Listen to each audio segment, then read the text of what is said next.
In the name of the Father, and of the Son, and of the Holy Ghost. Amen. You may be seated.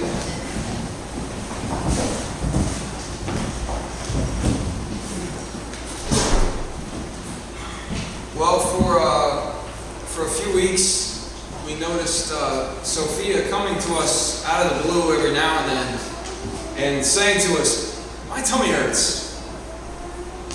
And for us, it was the strangest thing. She'd wake up in the morning and tell us her tummy hurt. Sometimes when she'd get home from school, and she'd come up to us and say, "My tummy hurts." And it got to where at least twice a day she was mentioning it. Well, of course, as concerned parents, we started to analyze and question and look for patterns or reasons why her stomach could be in pain. And we ticked through all the major reasons and investigated, and everything seemed to be just completely normal. And finally, after exhausting all possible reasons and consulting with friends and doctors and people, skilled in the ways of nutrition, we said to ourselves, "Do you think she's just hungry?" Well, she says her stomach hurts when she wakes up, usually a little before lunch, and then, usually early in the afternoon. Maybe hunger is just such a foreign concept to her that when she feels those pangs of empty in her tummy, she doesn't know what to do with it. She just registers it as pain. The truth is, most of us don't have much context for actual hunger. Maybe you grew up very poor and acquainted with that feeling of not having enough to eat at the end of the day. But I would venture to say that most of us probably on a day-to-day basis get enough to eat. We probably, we feel full probably more than we feel actual hunger. Usually when, you and I are making decisions about food, most of the time we're attempting to not eat. Right? We're attempting to limit our intake, to count calories or points, or participating in occasional fasting for spiritual or health reasons. Usually that's the decision that we're making about food. But very few of us go to bed at night with the pangs of hunger in our stomach because we just didn't have enough access to food that day. So to a certain extent, we don't necessarily have a full context for what this gospel miracle meant to the people who were the recipients of it. Most Jews living in and around Bethsaida where this miracle took place were poor. Inequality and poverty was pretty typical of the first century world, especially this particular area of the Roman Empire. You probably heard it said before, there wasn't a middle class. You were either living in wealth and luxury at the top of the social strata, or you were poor, struggling to fill your bellies and the bellies of those in your household. The majority of people in a mostly agrarian society were peasants, living in villages that surrounded a city. The ancient city was largely parasitic on its surrounding villages. Cities extracted surpluses through taxes and rents. The result was most people were pretty poor. So with this background, understanding that, a miracle where food is produced from seemingly out of thin air, and for a brief moment, people are given all that they can possibly eat, is incredibly significant for, the first hearers of this gospel story, the first century followers of Christ. When they would hear this, wow, enough to eat. Can you imagine? Think about it. How was heaven described by those who saw visions? Think about John. When he sees the vision of heaven, what does he describe it as? A feast with enough to eat. Aside from the resurrection story, the story of the feeding of the 5,000 is the only miracle recorded in all four Gospels. You may have heard that before. The only miracle that appears in each one of these, each perspective, each Gospel writer felt that it was so significant that it had to be included. Mark adds his own touches here and there, as he often does. And Mark says that Jesus looks out upon these people and he has pity and compassion for them, and it says that they were like a sheep without a shepherd, wandering, aimless, without direction, hungry, without sustenance. Lo and behold, the Good Shepherd just happens to be here. The Good Shepherd is on the scene. Jesus makes them sit down, and he takes the meager, lunch that's available to him, and he multiplies it. And he multiplies it, and he multiplies it to excess. There's more than enough. Everybody eats to the point that they are stuffed. They are full, and still there's more than enough. Truth is that in every society, really since the beginning of time, the concept of a feast is incredibly important.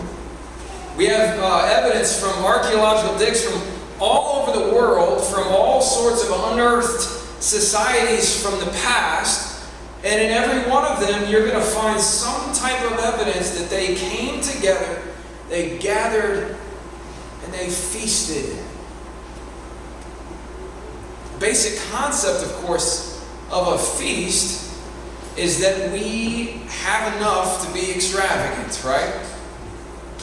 Let's gather together, let's fill our bellies, let's enjoy the fruits of our labor.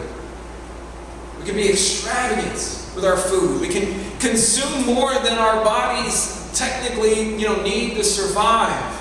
We can laugh and drink and enjoy the bounty of the earth. But of course, feasting can only happen when there's enough to go around.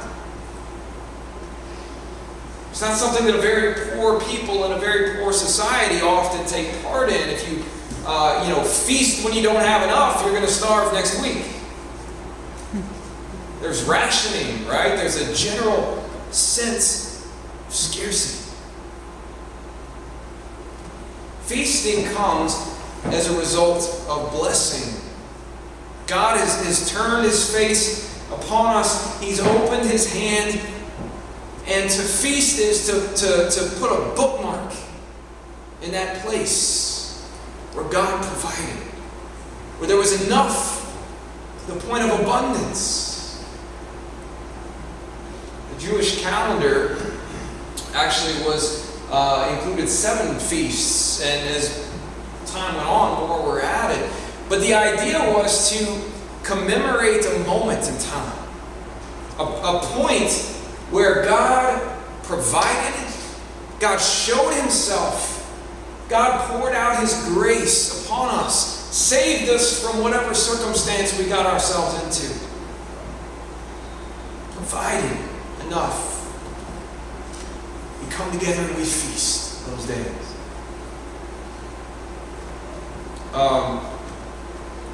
It's also interesting that, just as a little aside, it's impossible to feast alone. I guess you could argue with me on this, but it's impossible to feast alone. You can binge eat alone, right? You can binge eat by yourself, but you can't really have a feast all by yourself. Feast takes community, right? This is a social gathering where we enjoy each other, where we recall what God has done, we celebrate over a meal. So what we ultimately see in the miracle of the feeding of the 5,000, and this miracle has been looked at from every angle and every possible analysis has been done. But I think one of the things that I always pull out when I see this is the fact that Jesus is pouring out the blessings of the Father on his children in the form of a feast. They're gathering. They're celebrating. They are receiving from God's hand. Fill your bellies with the bounty of the earth. Notice too that it says that they went out into a deserted place. They went out into a deserted place where there's no food around. God provided bread out of nowhere. What does that sound like? Manna in the desert, right? That sounds like the Israelites walking through, not having anything to eat, and God raining it from heaven. God providing manna just on the ground, ready for you. And manna in the desert was such a visible, physical sign of God's sustaining power and ability to sustain them even in the most remote area, in the most bleak of circumstances. God still provided for them. But remember too that the manna was given to the Israelites to sustain them after they escaped from Egypt, right? This was a temporary sustenance to get them from point A to point B. And between point A and point B, they went in all other points between the two. But it was to get them from point A to point B. Ultimately, God wanted them to inhabit the promised land. Till the ground. Plant the seed. Live off the abundance and possibility that I have provided for you. If you look at it, the first time that they eat of the fruit of the land, it says they crossed over, they celebrate the Passover, and they ate from the grain from the promised land.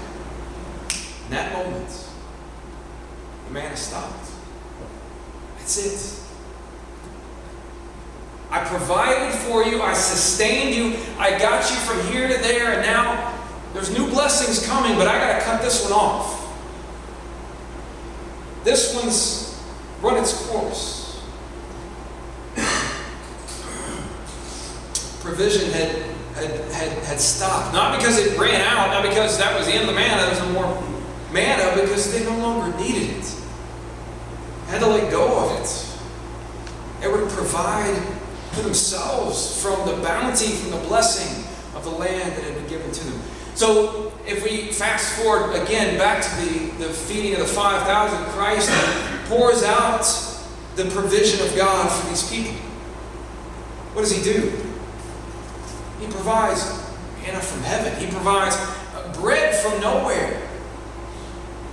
But it's not meant to be a permanent source of food. It's a source of grace in the moment. They weren't supposed to just follow Him around from then on and, wait for Him to wave His hands and say a prayer every time they felt those pangs of hunger. No, God provided for them in that moment, and that particular grace was enough for where they were. Not only to fill their bellies, but to know God in a deeper way. To know the source and the sustainer in a more intimate fashion than they had before. I think one of the hardest things we can do is let go of a source of provision in our lives. We see with the Israelites, as soon as they leave Egypt, what do? As soon as they get into the desert, they start griping and pining away for the nostalgia of Egypt. Oh, man, we had enough to eat. We were slaves. But we had food on our table. One of the hardest things we can do is to let go of that past source of provision, whether it be financial or spiritual or emotional, and grab on to the new grace that's coming, the new source of provision. You see it everywhere, whether it be letting go of one job to make room for something else, or letting go of a loved one that's passed. We appreciate the sources of provision and happiness in the moment, but we can't get stuck there. We have to know that more grace is coming, maybe in a different form. More grace is coming.